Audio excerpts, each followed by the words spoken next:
Hi అండి. ఈరోజు ఇంకొక విషయం చెప్పాలనుకుంటున్నాను. యాక్చువల్‌గా ఇట్లా సమస్యలు, కుటుంబ సమస్యలనేవి చాలామంది అట్లా కాకుండా ఎట్లా ఉందంటే మన సమాజంలో కూడా చాలా రూల్స్ అనేవి మారాలండి.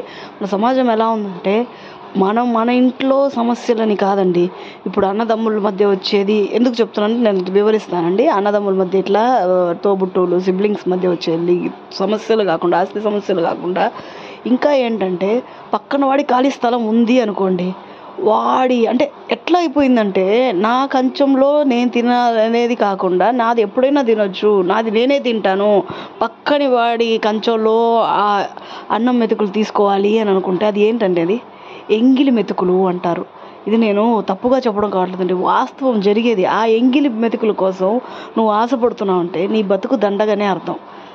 ఇట్లా ఫాల్స్ కేసెస్ అని చెప్పని ఇవన్నీ వస్తున్నాయండి. ఇప్పుడు ఫర్ ఎగ్జాంపుల్ అన్నదమ్ములే ఉన్నారనుకో అండి, పక్కన వాళ్ళు వేశారని చెప్పంటే ఇంకా ఎట్లా ఉన్నారంటే కేసు వేస్తే మాత్రం దయచేసి చెప్తున్నానండి, ఇట్లా కేసులు మాత్రం అన్నదమ్ములు సిబ్లింగ్స్ మధ్య మాత్రం వేసుకోకండి. వేసుకుంటే లాయర్లు అంటే సొంత అన్నకు కానీ తమ్ముడికి కానీ డబ్బులు ఇవ్వడంట ఆస్తిలో. ఆ ఆస్తిలో డబ్బులు ఇవ్వకపోగా లాయర్ని పెట్టుకొని లాయర్కి డబ్బులు ఇచ్చుకుంటున్నారు. ఇది ఏమి చతురోక్తి, దీన్ని ఏమంటారు నాకు అర్థం కావట్లేదండి. అంటే తను లాయర్ అయినా తినొచ్చు, 10 ఏళ్ళైనా 5 ఏళ్ళైనా 2 ఏళ్ళైనా 3 ఏళ్ళైనా లాయర్ తినొచ్చు. అంతేగాని తోడబుట్టినవాడు రక్తం పేగు తెంచుకొని తల్లి కడుపునే పుట్టిన వాడికి మాత్రం వాడు తినకూడదు. ఇది ఏం రూల్ అండి? ఇది ఎక్కడ రాసి లేదే. కానీ ప్రస్తుతానికి ఇదే జరుగుతుంది సమాజంలో. మీరు ఆ లాయర్ని నమ్ముకొని పోతున్నారండి చాలామంది. ఇదే పెద్ద పొరపాటు అండి. అది మనకు తెలియట్లేదు. వాళ్ళు క్యాష్ చేసుకుంటున్నారండి అక్కడ.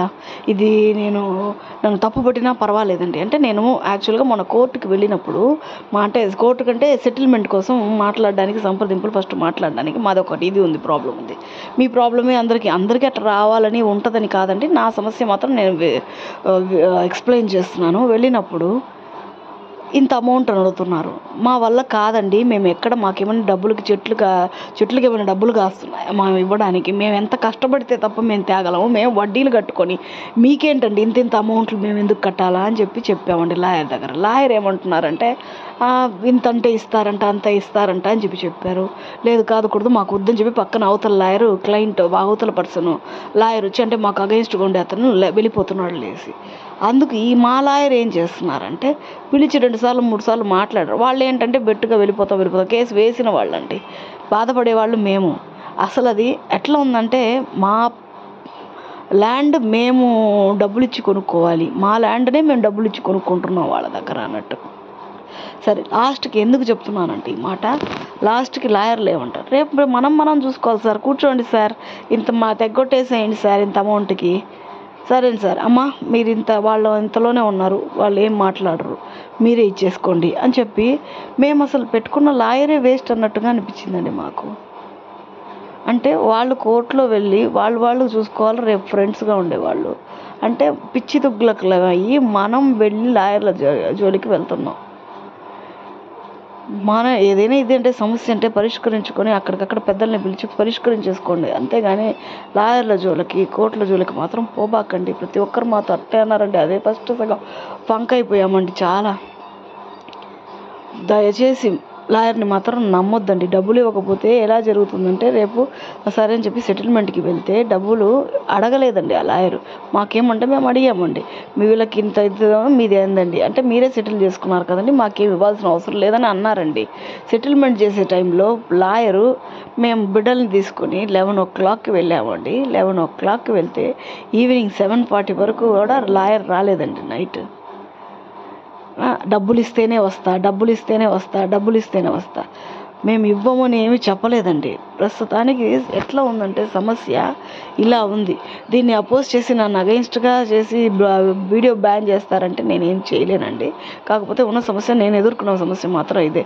లాయర్ జోలికి మాత్రం పోవద్దండి. కోర్టులకి ఏదైనా వస్తే పెద్దల సమక్షంలో అక్కడికక్కడ ఆ రోజు ప్రాబ్లం అనేది సాల్వ్ చేసుకోండి. ఇట్లా మా ఒక్క సమస్య కాదండి, చాలామంది ఉన్నారు, కాకపోతే తెలుసుకోలేకపోతున్నారు. ఎవరు ఇది సొంత తమ్ముడు 1 రూపాయి ఎక్స్ట్రా తింటే తిన్నాడని చెప్పి వదిలేయండి, అన్న తిన్నాడా తమ్ముడు తిన్నాడా, కాకపోతే ఈక్వల్ అనేది మాత్రం ఉండాలండి.